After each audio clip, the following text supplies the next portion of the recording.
Good afternoon, everybody. I've just taken you out of the waiting room, and we're going to start in a couple minutes. We're going to give a quick presentation and then have time for questions and answers. And if there's anything we can't cover in the hour, you guys can always message us afterwards. But I'm going to keep everybody on mute until after the presentation is over, and then unmute you, whoever is going to be speaking, and ask some questions. And you can always ask questions in the chat, and I can go back to them at the end of the presentation. But that's the format. We're going to get started in a couple minutes. Just give people a couple minutes to sign on.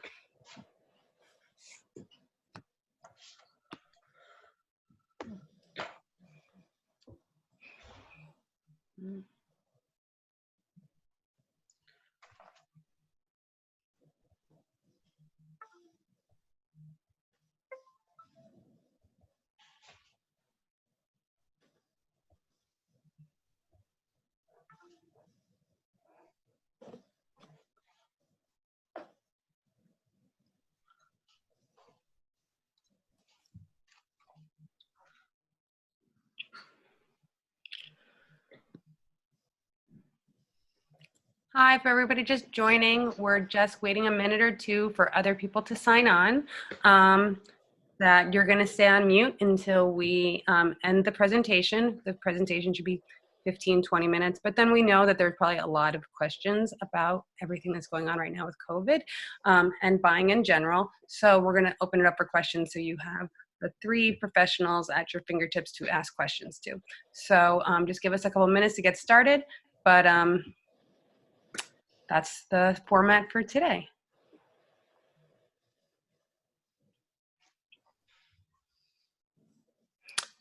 And everybody can hear me okay?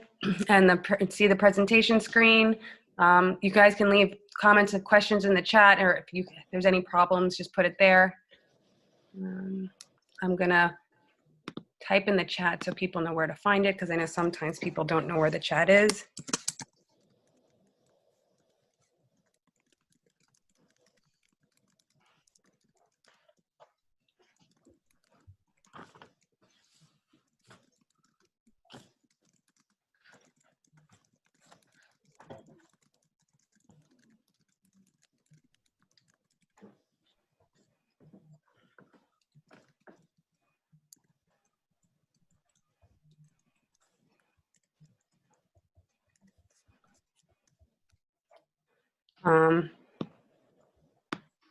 There we go on the chat part, so you guys can find that.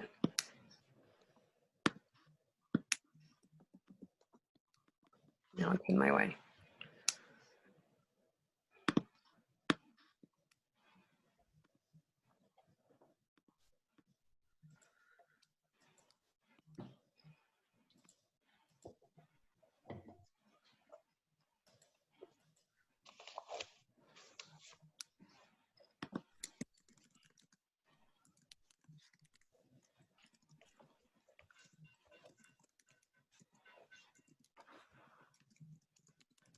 Okay, I think that we've waited long. It's 4:03.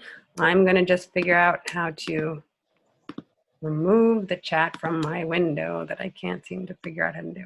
Well, maybe. Now it's blocking the presentation panel for me. Okay, well, I'm just gonna wing it on the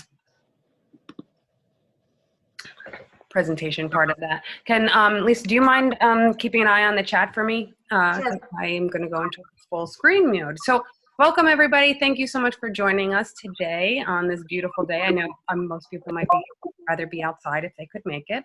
My name is Victoria Alexander, and I'm the founding broker of a small company called Realty Collective that mostly focuses on Brooklyn. I've been teaching this class, Buying into Brooklyn, for about 13 years. So the information on buying and selling a home in New York comes second nature to me, but there are definitely some ins and outs that I have not been prepared for with the whole COVID thing going on. So I have worked with Rashida, who was actually my lawyer when I bought my house 10 years ago, for a very long time on this class, and have recently in the last year started working with Lisa with some clients who I was referred to because I was trying to make sure I could develop and offer an all-female team of women experts for the home buying process.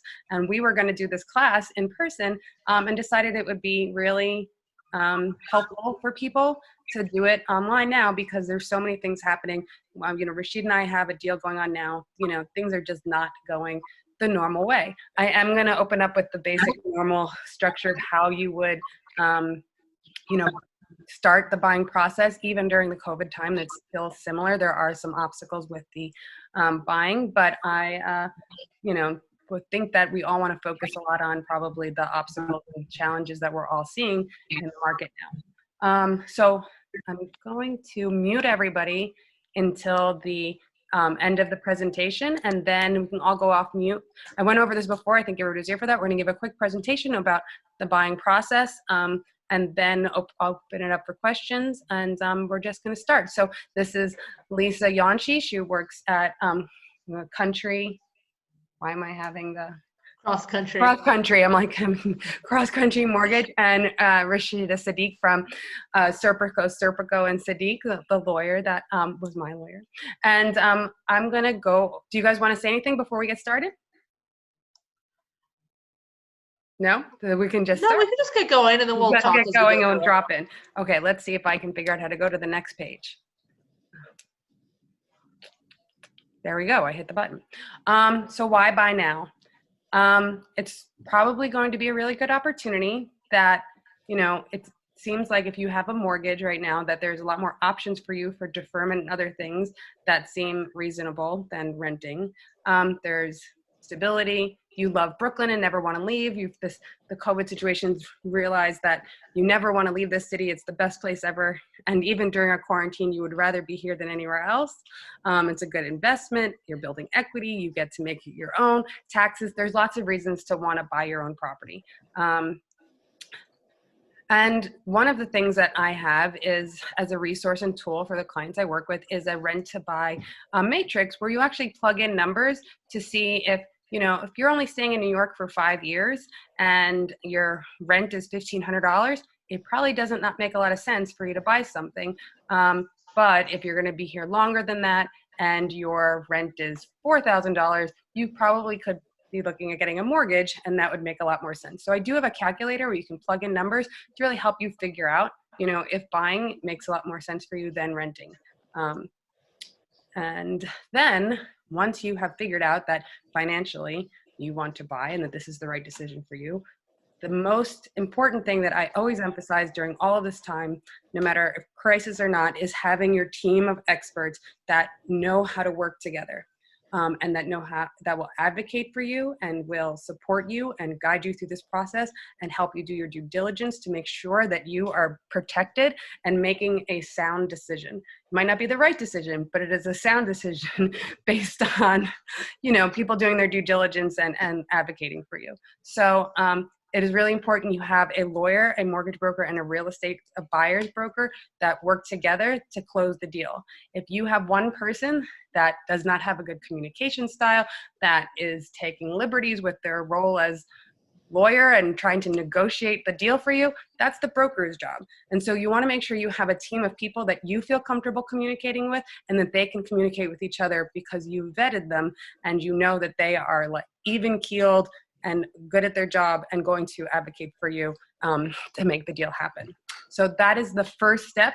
Is, I'm sure you're all already, stalking Zillow and StreetEasy and looking at real estate porn. But before you really go out there, is you want to get your dream team together. And these are, besides having the three of us, or whoever you decide to work with, you'd also probably want, depending on the kind of property you buy, a contractor, architect. You definitely want an inspector, and you definitely want enough lead time. Some people have called me and say, oh, my lease is up in 30 days. I'm thinking about buying.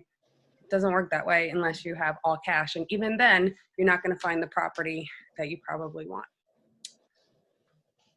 So financing, I'm going to turn this over to Lisa to start talking about financing in the normal scenario and now what we're facing during COVID.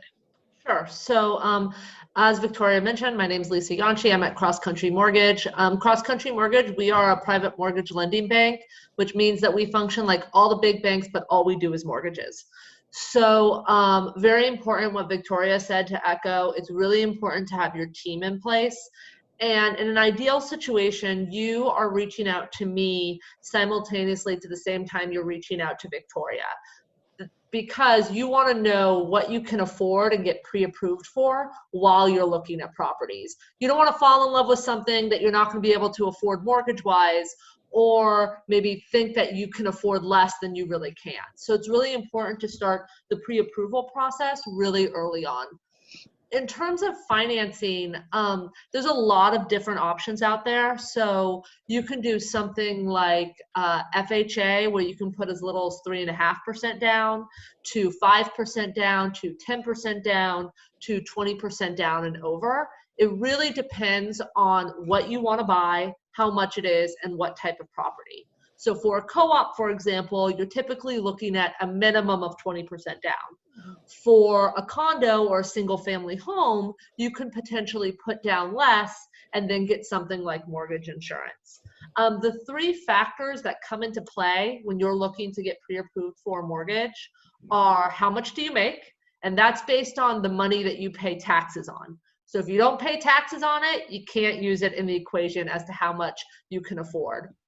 The second thing that you're looking at is what kind of debt do you have? And that's where the credit score and running credit come into account. Do you have student loan debt? Do you have car loans? Do you have, high credit card debt? Those things, most of us have one of those three debt examples, and that's totally fine. Again, it's just getting the full picture up front.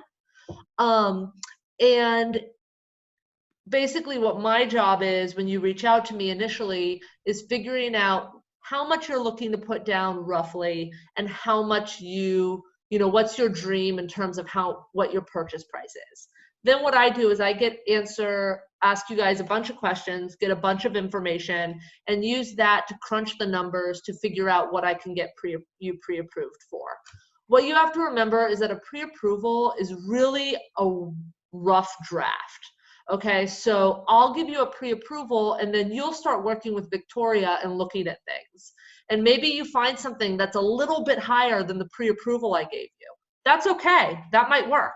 So it's really a fluid conversation where when you find something, you reach out to me and say, hey, Lisa, Victoria found me this property. I love it. Could this work? What would the numbers look like? And then I give you a pre-approval to then take for your offer. In terms of COVID, what we've been seeing is a few things. My bank has actually been doing a really great job on continuing to do loans and continuing to close them. So that's not really a problem on our end. But what you do have to realize is that the guidelines for various programs are changing daily based on what's happening in the world. So what I'm telling all of my borrowers, and what you should always talk about, is options. Like maybe you have option one, that's the perfect option of a 30-year fixed program with 20% down. And if the guidelines for that change, maybe you have an option two that is, less down or more down, but still gets you that property that you want. So that's probably the most important thing during these COVID times, is to remember that options are your friends, and that you can always, as long as you are working with someone that has a lot of different products, and we're lucky that we have quite a few, I can find a product for what you want. It's just a matter of what it's going to look like. So that's sort of the beginning of the financing. And I work with you on getting that pre-approval, and then you hopefully get an accepted offer, and then Rashida sort of takes over from there. Lisa, have you seen any problems with the appraisal process or getting access to spaces? Oh, thank you. That's great. So we have actually seen a lot of flexibility with appraisals. So I've been able to do a lot of remote or virtual appraisals right now, which basically means that the appraiser does a drive-by of the property and then uses comparables online so that he or she doesn't have to actually go into the property. That doesn't work on all purchases, but right now I have 3 different loans going on that one is a refinance, 2 are purchases that we're using appraisals for. So that is, again, talking about options. If you have the ability to do a virtual appraisal, it's a really smart move right now so that the appraisal doesn't hold up the process of getting you that approval. And have you seen anything that changing around the rate locks and fees associated with that? Or Right. So the other thing that's happening with COVID, right, is typically in a typical situation, you would close on a purchase in New York conservatively between 45 to 60 days. With COVID, sometimes things are getting delayed because of an appraisal or an inspection or a confirmation of employment or those sorts of things. So what I have recommended to all of my borrowers is, remember, everyone wants the best rate, of course, right?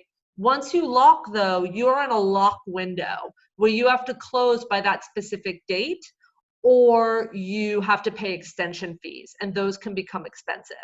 So a lot of times what I'm doing now with my borrowers is either waiting till the appraisal comes in to lock, so that that element that is usually the most time sensitive is sort of out of the equation, or two, to lock it where we are incorporating an extension of like 2 weeks or so, so that you don't have to pay that extension fee. So it's really, really important when you are getting ready to lock a loan to make sure that you understand, obviously, the rate that you're locking at, but also when that late rate expires, and if you can't close by that rate, what the extension costs are.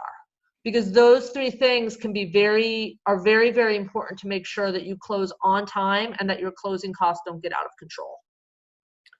Great. Okay, so I'm going to just recap. So we've done a search online, then we've figured out during COVID how to actually see the property besides just a virtual tour, because I don't think there's anybody here that's going to buy a property without physically going to see it.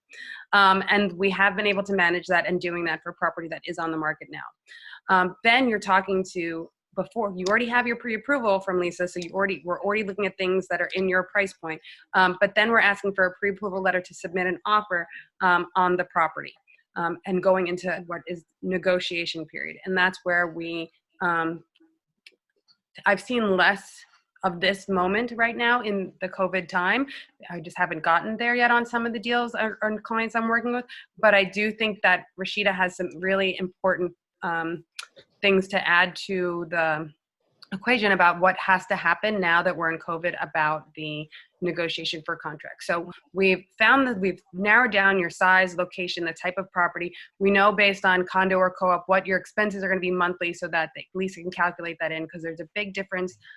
You know, normally in this presentation I go into the difference between condos and co-ops and the carrying charges and what that means for taxes and those kind of things. But I think that what's really people are interested in now is the COVID thing, and we can go back to specifics if there's questions about here we go, negotiating, making the offer, negotiating the terms. So I'm going to let Rashida talk about what things we need to negotiate when we're submitting an offer during this time.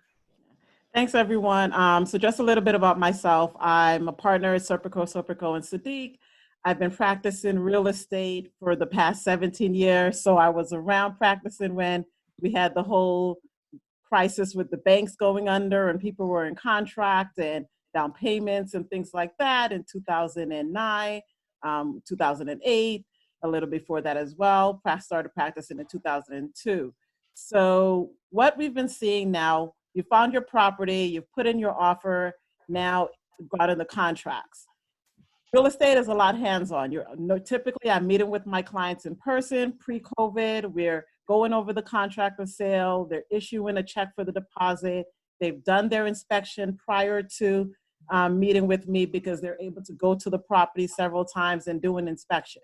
However, now, contracts that if somebody saw it already and now have an accepted offer, what happens in those kind of things to protect you as a buyer?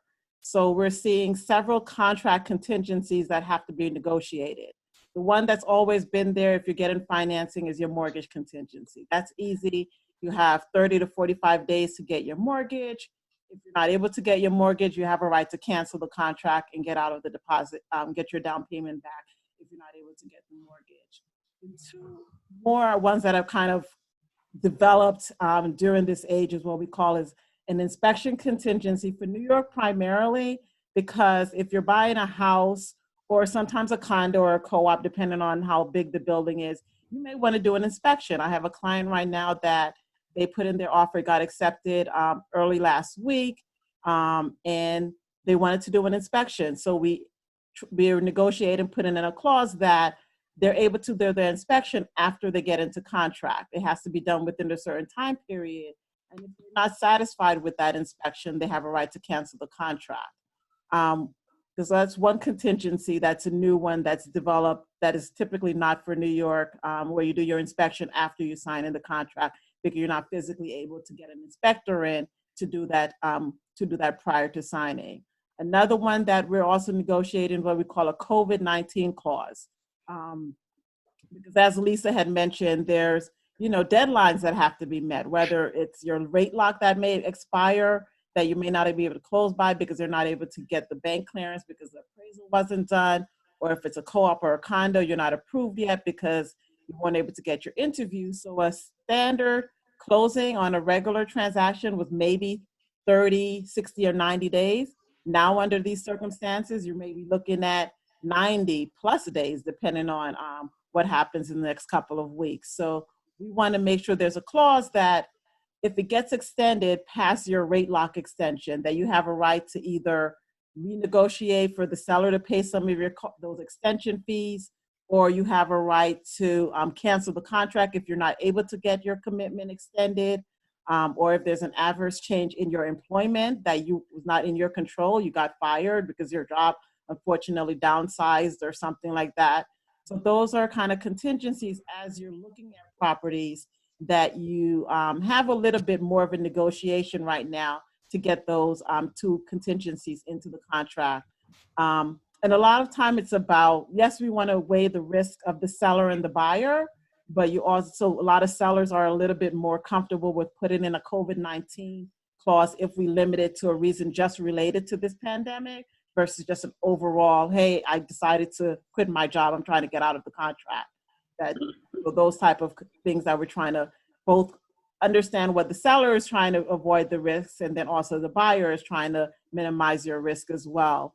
So as your attorney, you want to make sure you have an attorney that's able to kind of navigate and see the different scenarios that may happen, especially with time-wise for co-ops and condos. Also, something that's coming up right now and potentially in the future is doing due diligence. If you're looking at a co-op and a condo, your attorneys normally go into a managing agent's office and reviewing documents in person because they don't release it via email.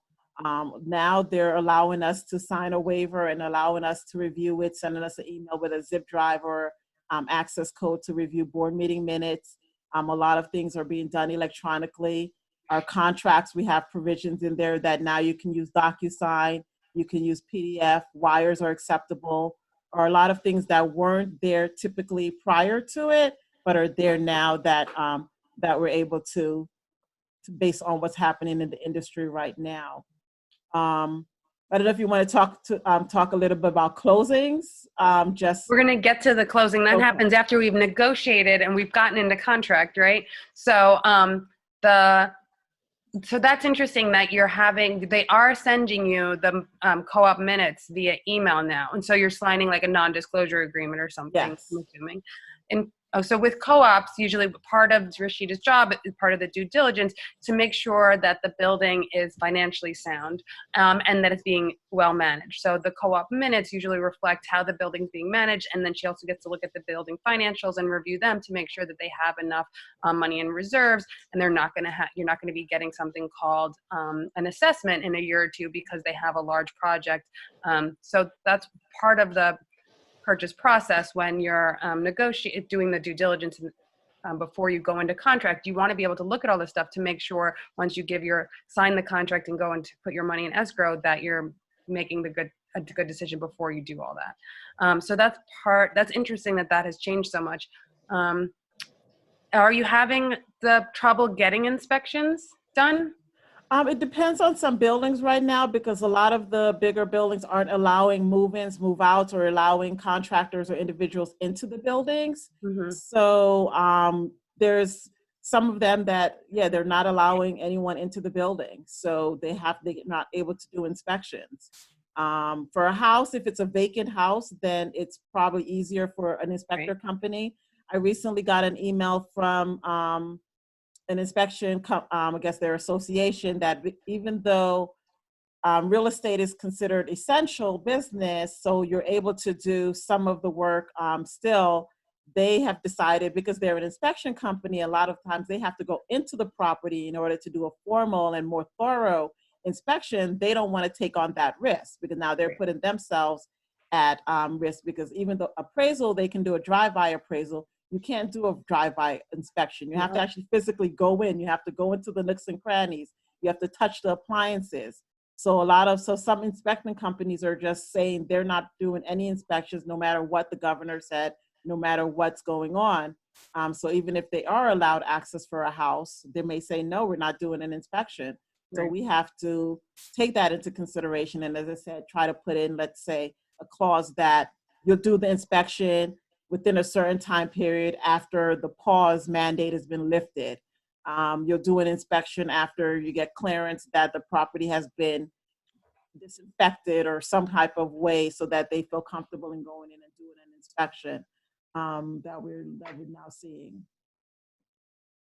Okay, so those are some things to consider when, like, that are making this process a little bit challenging. So just seeing here, whoops. So we covered a lot of the getting into contract and anything COVID-19 to consider with this. Just to clarify, though, if you did lose your job outside of COVID-19 during the mortgage application, and then a bank wasn't going to give you your loan, you would have an out of your contract because you wouldn't be able to get your financing, because most contracts do have a financing contingency. Oh, are you going to clarify for me? Yeah, I just want to clarify, because the contract has a specific time period in which you have to get your mortgage financing, typically 30 to 45 days. After you get that, then there's a next step, which is called clearance to close.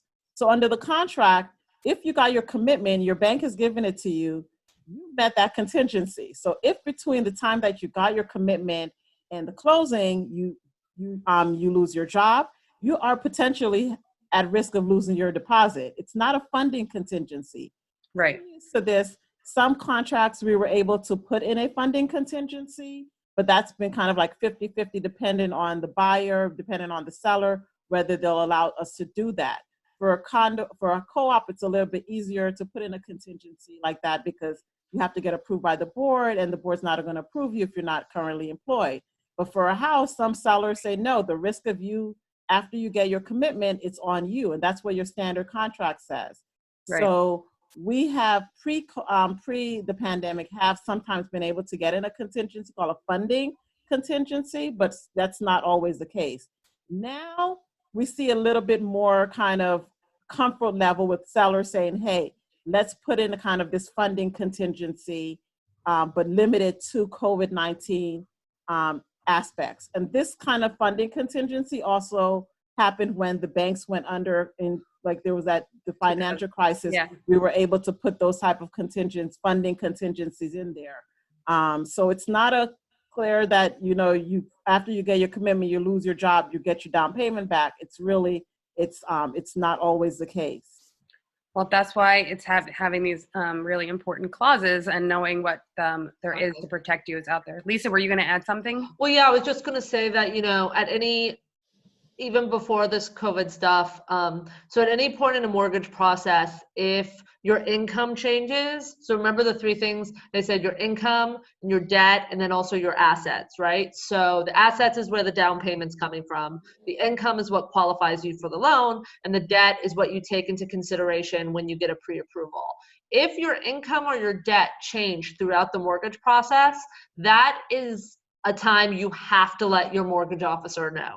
So, if, you lose your job, either, before pre-approval to approval, when you get your commitment, that means that an underwriter has looked at your loan and we've approved you and you're ready to go, or prior to closing, you need to let your loan officer know, because that changes things. Either A, again, options, there might be a way to restructure the loan to make it work, or B, the bank can issue a denial letter, and then that denial letter is given to your attorney to help figure out how to, hopefully get your down payment back. And then in terms of debt, please, when you go into contract on a house, this is not a good time to buy a boat. I've actually had a client who bought a boat 5 days before closing. It was a disaster. But like after you sign executed contracts, you do not want to make any big purchases. Don't buy a boat. Don't buy a car. Don't buy another property. Don't do anything that changes your debt, because again, those are the factors that I use to calculate to get you that pre-approval and to get you approved for a mortgage. I have a whole document I have this buyer's handbook that I've created, and I have a whole page on what purchases you can and cannot make while you're applying for a mortgage, so that you don't risk losing your mortgage once you've been approved. So I'm going to be sending that out along with this video as a follow-up to everybody here. So you'll have a huge, it's a pretty thick book of resources at your fingertips that go over a lot of these things that Lisa and Rashida and I are talking about today in very detail mannered. So once we're in contract, the one other question I had that before we get into closing was to talk about COVID is to talk about co-op board interviews and how they're being done during COVID. So I have a client right now that they're having their virtual interview coming up on Thursday. So a lot of the co-ops, there are a lot of management companies that were already online, so you're able to upload your application. You didn't physically have to make copies and submit like 6 collated hard copies of an application, which a lot of them used to do previously. So now they're making it a lot easier where you upload it onto their system, they're able to distribute it. And then because of COVID, now they're allowing you to do an interview either through Zoom, through Skype, whatever platform, and they're able to approve you that way. As I tell clients, a lot of real estate is a lot kind of like, I want to meet you, I want to see you in person, I want to touch you. But this has made that impossible. So the whole industry and everyone's coming up with different ways to make sure that you're still able to get, approved by the co-op board and get approval. So I have a client interviewed this Thursday. I had a client that was just approved yesterday by the board. They did their interview last week. And I'm sure, Victoria, as a realtor, you probably tell them interview just like you would go. Even if it's on Zoom, you still want to be presentable. Yep, we still want to be presentable. Tara, our deal with this Rashida that we had, Tara did her interview, a virtual interview with the co-op board. So me and the other broker had a long talk with her about the co-op board and expectations. So there's a lot of prep and, massaging to make sure she understood what questions to say and how to answer everything. There's a lot of prep that goes into making sure you don't put your foot in your mouth during your co-op interview. And I'm sure the same thing if you were doing it on Zoom. So there's a lot of hand holding there for the co-op interview. So now that did our co-op interview via Zoom and the co-op board is approving us. Then we are waiting on the bank, I'm assuming, to get all the paperwork together. Before we're getting to actually closing the deal, what is it looking like in between all of that from your perspective, Lisa? Because then now it's really the lawyers have done all their due diligence. The contractor, we're waiting on the bank to get us to closing. What does that look like? Sure. So this is when working with a good loan officer is really important, because if the loan officer has done their job right, then you should move pretty quickly once the appraisal comes in, because you're getting, you typically, how I work with my clients is I get all of the documents that we're going to need, the pay stubs, the tax returns, the W-2s, all of that stuff up front. So once the appraisal comes in, that whole file can go straight to our underwriter. And the underwriter's job is to review the loan and make sure that it fits the guidelines and rules it is supposed to for the bank to take and fund the deal. So that is the underwriter's job. And, underwriters, it depends on different banks on how long it takes. At my bank, we have a stellar, amazing team of underwriters that work super fast. So we get approvals within a week, which is amazing. Sometimes it takes longer. So when you're looking at, financing and stuff, another important question to ask is, what are your turn times with your underwriters? Because if a bank says, oh, well, with how things are going, our turn time for underwriting is 14, 2 to 2.5 weeks. You're going to have to realize that's going to be 2 to 2.5 weeks before an underwriter looks at your file. So that's going to add more time into when you get the commitment. And again, as Rashida mentioned, all of these deadlines are in your contract. Once the underwriter gets the file and they look at it, they will issue an approval. And that approval will come with conditions. And the conditions can be as simple as proof of insurance for the place you're buying to something more complicated because maybe something showed up on your tax return that they have a question on or what have you. The borrower's job then, once that approval comes in, is to work on getting all of those conditions met and to your loan officer and your loan officer's team so that they can get you the clear to close. So in between mortgage commitment and clear to close, there's going to be a few conditions that the borrower needs to work on, as well as the attorney and various other people's involved in the transaction, so that we can get your clear to close. Once we have the clear to close, then you're ready to work on scheduling a closing date. So what then is the real holdup? I feel like that there's this thing happening with deals that I have that happened in the middle of COVID that are just sort of holding. I have 3 deals that were all supposed to close May 1st, and the banks are just not moving on anything in between this time. And all of the clients want to try to get backup financing because if you're applying now, things are moving. But if you were in the middle of your mortgage process, in the middle of all this, it just seems like it's stagnant. So right. So what's happened over the last 2.5 weeks or so, or since I guess a month since all this COVID stuff, has been guidelines on programs have changed. So that goes back to what I talked about at the beginning about options, right? So maybe borrower A, who before this whole thing started was, set up to do a loan in program A, and they were 100% perfect for.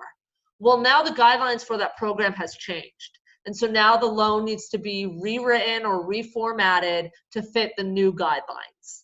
So whenever that happens and there's a guideline change, basically a file needs to be underwritten again to meet the new guidelines that are coming out.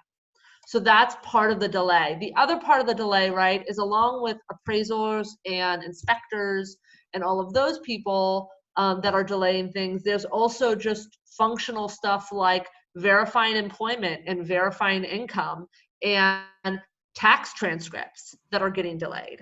So, some investors we have found ways to work around that, where we're not requiring to use work number verification because work number isn't really working right now. That's a 1-800 number that confirms employment for most big companies. So we say, okay, well, so we need the direct number of your direct supervisor, and that number right now might be their cell phone because they're working from home. So we can contact them directly to get your income verified. So things are moving, but it takes a creative approach when a lot of things that we took for granted was always working are not really working right now. And we have to reinvent things. Things weren't always working perfectly before all this. So I think that everything's going to really change, and there's going to be a lot of silver linings for this industry and this world. Just how things work. Like e-signatures for things. Like we have the technology. We weren't moving fast enough in those directions, and this is kind of going to catapult us there. So since our closing's happening via Zoom, Rashida, can you give us a little bit, tell us a little bit what about closing looks like? So not quite fully via Zoom, but in certain aspects we are incorporating a lot more of your standard closing would have maybe 7 to 10 people in one room over a conference table. And everyone's doing original signatures, notaries, co-op transfer agents, and things like that. Obviously, now that's not possible. So what we've, as attorneys, management companies, bank attorneys, banks, where even though there's Governor Cuomo allowed to have the notaries to be done via Zoom or some type of platform, New York still isn't a remote notary state. And some of the bigger banks are saying, even though that executive order was passed, we still are not accepting notaries via this way. So you still have original notaries. So I've had several closings during this time period, but it's been a different, where I was just myself and my client, obviously taking the significant measures to make sure that we're protected. So instead of having 7 people in a room, it's just myself and my client. The other documents are sent via mail to either the bank attorney, so they hold it in what we call escrow. They don't release it until I send back certain documents to them via overnight, or they have someone come to them pick it up, what we call a shuttle closing. So this designated person will go to the seller's attorney's office, pick up the documents, go to the buyer's attorney, pick up the documents, then deliver it to the bank attorney. And then we have this funding a couple of hours later.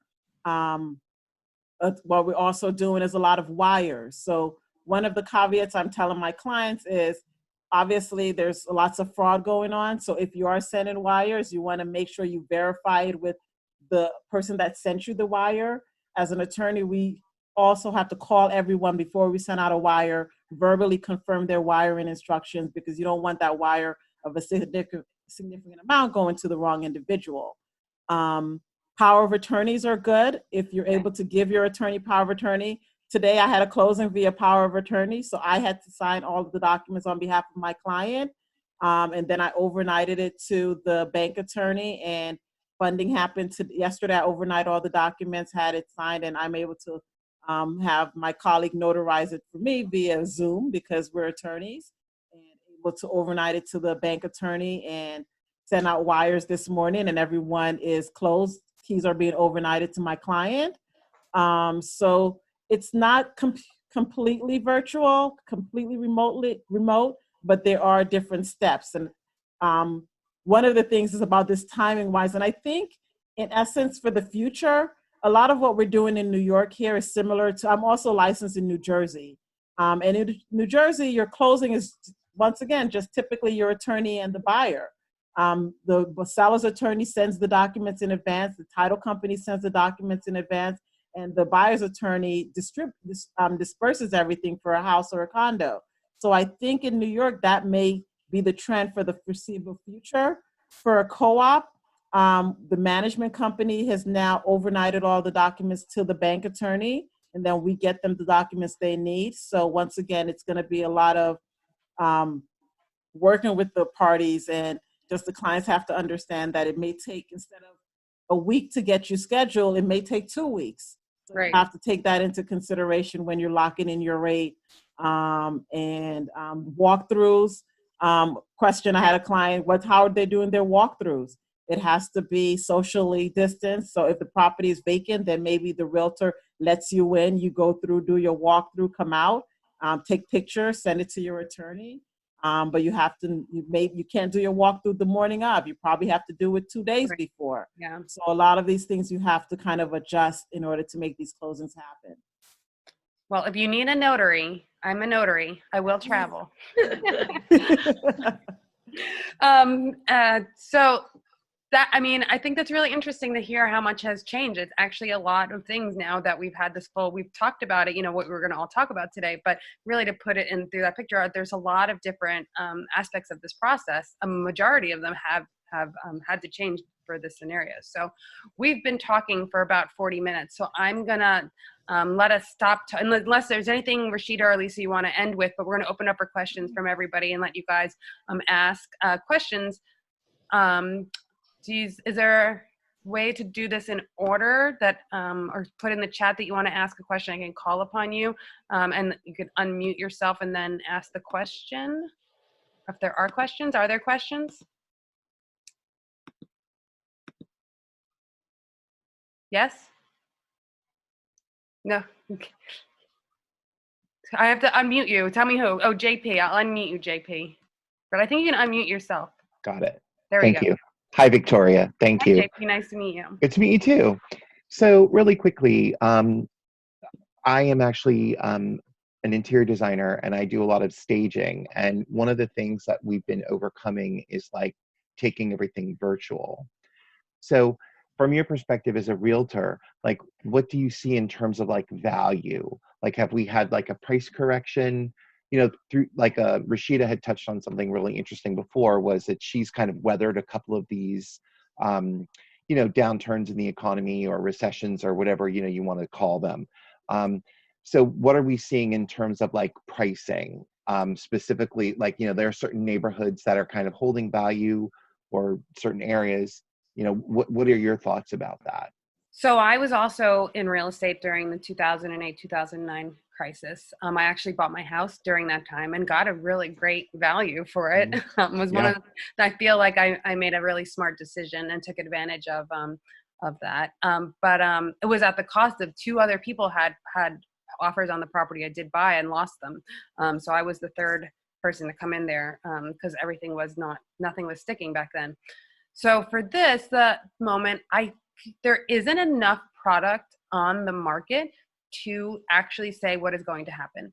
I was on another call this morning talking about how many closings, how many new properties, like for the springtime, we should see thousands of listings in Manhattan and Brooklyn coming onto the market because this is when everybody's been waiting to put their property on. But nobody, I think, unless you're in a situation where you are forced, like you are, nobody's forced yet because the banks are giving you a forbearance. They're giving you opportunities. We're waiting to come to the other side of this. And people I don't feel, unless they're in some very dire situation, are not willing to start shedding their equity and their investment in their property unless they're in a bad spot, like a really bad spot. So I think everybody's trying to get to the other side to see what things look like then, so that if they have 90 days of forbearance with their bank, and then they're going to make money again in 90 days, they don't have to sell. So I think that it's for people that really have to sell, that are putting their property on the market now, or were already on the market before this, or just had a plan to like, okay, we're going to put it on and see what happens. And if we get our number, but I'm not seeing like fire sales. I'm not seeing huge dips in the market. I'm seeing everybody just like with everything else that's going on in this world, it's like patiently holding course and waiting to see what happens, because making huge decisions right now, so many things are uncertain. I would say that I would not put anybody in that position unless they had to. I have, with Rashida's office, a property we are going to put on the market. We've been painting it. We're staging it. We're waiting for the co-op board to give us permission to stage it, actually. And if we have to wait till after May 15th to stage it, we're going to have to wait. And they realize, they're going to have to carry the property but it is what it is. And they're like, it is what it is. Like, I don't want to be spending $1,000 a month in common charges to carry the property, but that's what I'm going to do because they don't have they don't have the option to do something else. But thanks for that question, JP. Was there somebody else that had a question? You can tell me in the chat, or you can use there's a functionality here called raise your hand. Sorry, I just wanted to also mention that I was recently also at another seminar, Zoom, and they mentioned that out of the last 5 recessions, really the market for real estate only really affected it negatively 2 out of the last 5 recessions. So just because we're, what's good doesn't necessarily mean that it's going to have a downward turn in real estate. That doesn't necessarily mean that's what's going to happen. And as you say, I have a bunch of files that clients had right when it started. They were looking at properties and they decided to just hold off. They're still interested, but they just want to see how things kind of play off, and then they're going to revisit their offer and proceed, hopefully after kind of the mandate of things settle down a little bit. But they're still interested in the property. They just want to see how it develops in the next couple of weeks. Yeah, I've heard that too, about people being in the middle of like accepted offer. They're going to wait and then see, if the property's still available. If depending on what's happening, they're going to wait and see. Samantha, you had a question? Yeah, am I unmuted? I did. I unmuted you. Oh, thank you. I think this one is for Lisa. This is a pretty basic beginner homebuyer question, but so I'm not married, but I have a long-term partner. Okay. How does that work in terms of if you're applying for a loan? He has significantly better credit than I do and no student loan debt, which I carry.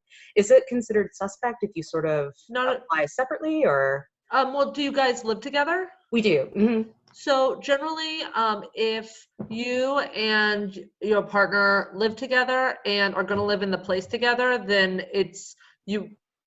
I would treat you as if you're married in terms of using your income and jointly filing for a mortgage. Okay. You know, there's the other option, right? That some people do is if you have a couple or partner or spouse where one of them makes a significant amount of money and has very little debt, and the other one doesn't make that much money and has a lot of debt, then That's you could us. always do the mortgage with just one person. But Okay. the only thing you have to realize, right, is that then that means only one person is on the hook for the mortgage. Right. Some couples like that, some couples don't. But yeah, it's no problem whether you're officially married or not to qualify you. Okay, cool. Thank you very much. Of course. Any other questions? I did want to just jump on one thing when you guys were talking about just the market now. One thing to consider, right, that has changed, even independent of the inventory question, is rate. So rates have gone significantly down. What that means is that, you know, if last year at a rate of high 3, low 4, you could only be pre-approved for 500,000, this year you might be able to be pre-approved for 600,000. So when rate goes down, it's not just that your mortgage payment goes down on whatever loan you get, it also means that you can be approved for a higher loan number than you otherwise would be. Interesting. What are rates today? That's everyone wants to know. So the thing about rate is it's very unique, right? It depends on how much you're putting down. It depends on if you're buying a co-op or a condo or a single family home or what the purchase price is. So there's a lot of factors, but where you're seeing rates for a 30-year anywhere between 2.75 to the mid 3s. Wow, that's so great. Rates are really, really great right now. And that's for a 30-year. If you go to an ARM, it could be even less. Wow, that's amazing. I was so impressed. I spent $1.99 a gallon on gas in Jersey. That was like, it hasn't been this cheap since I was in high school. Exactly. Everything's changing. Tina told me her first rate when on a mortgage was like 10% on the first mortgage she got in the early 90s. I was like, how could you put 10%, pay it 10% on a mortgage? It seems like buying on a property would be so expensive. Unmanageable, all those other things. Any other questions before we sign off? You guys, everybody and people that didn't join the call are going to get my handbook. That's a great resource to going over sort of the basics, but then I really have some in-depth information included in there about some of the things like what to do with your credit. And Rashida and Lisa and I are all available if you guys want to speak individually. You don't feel comfortable asking your question in front of everybody here to talk after this. But if there's no other questions or information to ask, right? I'm making sure that I can't see like the hand raised thing or nope, someone has to talk after this. So I'm going to sign off if everybody's asked the questions that they were hoping to ask today. And I want to thank everybody for joining us. And we'll probably do another one of these in a couple weeks. Thank you so much, guys. Thank Thanks, you, guys. everybody. Thank Take you, care. Victoria. Nice meeting you all. Bye. Enjoy their afternoon.